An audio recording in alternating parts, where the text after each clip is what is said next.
So my name's Robert Pekin. I'm with FoodCHI. Started FoodCHI with a bunch of Brisbane mums about 11 years ago. FoodCHI is basically an alternative food distribution facilitator between farmers and people in the city, mainly. We have three operations. One's a CSA box subscription operation. The second one is just a pure retail operation where people purchase weekly. And then the third part of our operation is a wholesale, which wholesales to mainly buyers groups and quite small, unique gourmet cafes and top-end restaurants. Great. And could you maybe just give us an idea how you got into FoodCHI, what inspired you to? Yeah, well, I was a dairy farmer many years ago, born and bred dairy farmer, and between when I left home and when I come back to run the farm and then eventually buy the farm, I saw this, the landscape was totally different in terms of the community engagement, the farmers that were around, the way farmers were treated, even the participation they had in their own cooperative had been really diminished by the time I'd come back as an adult to take over the farm. And then through the eventual demise of me losing my own farm and many other farmers around me, I started looking around for alternatives. And even though it was a tragic thing and very hurt deeply losing that farm, particularly because I had a lot of dreams to be carried out on that farm, I wanted to pursue what could I actually put on the ground that was a solution rather than staying angry with supermarkets and with the whole system. I wanted to see what was around that we could start to put on the ground that could provide a solution to farmers, and particularly around the connection that farmers, or the disconnect between farmers and city folk. And over time I realised that actually this was more than about being about food. It was actually about a whole bunch of things that were happening environmentally and socially, that food or using food as a nexus for connection could solve a whole bunch of other quite global serious issues.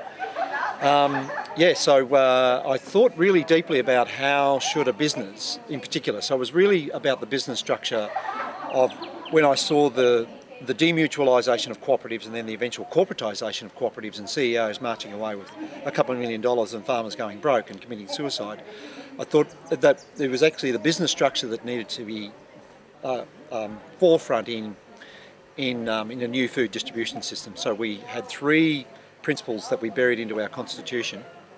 One was around no profits to be taken away by anyone else, a 2-to-1 wage ratio between the lowest and the highest paid person in the business, and the business can never be sold. And as you know, in the food world, many food businesses have been sold to the big players, and all of the philosophies and principles that those businesses stood for have disappeared, not to mention the economic livelihoods that those businesses created in the local community. So that's been the journey so far. We've still got a long way to go in terms of some new things that we've seen, particularly around impact investing and involving investors in this new economy, I suppose, new economy that actually cares for people and cares for the earth.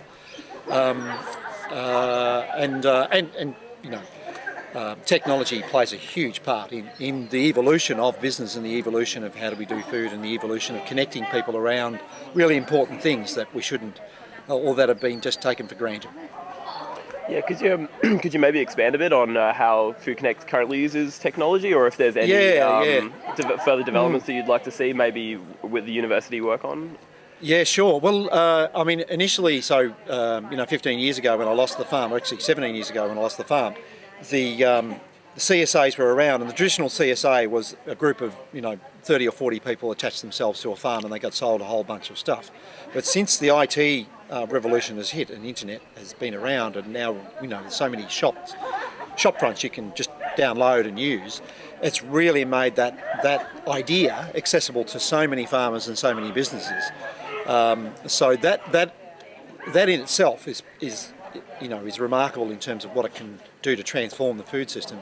But the really great thing that we're seeing now is with social media. We can actually, a farmer, or most farmers are not too IT savvy, but their daughters or their sons can walk out in the paddock and take a crop, or dad or mum sowing down the broccoli crop, and then put that up on the website, and with a tweet or whatever, and then a whole bunch of people can start to appreciate well, there's my broccoli, and it can have, they can have a discussion about how long that broccoli is going to take to grow, or what went into it, and then if a hailstorm hits or something bad hits, people can follow that story. So they're very much now, or technology really connects people with the journey of growing food, harvesting food, distributing food, and creates a belonging where farmers can't be disappearing at the rate they're disappearing. So 76 farmers per week disappear in Australia, like just walk away from the farm.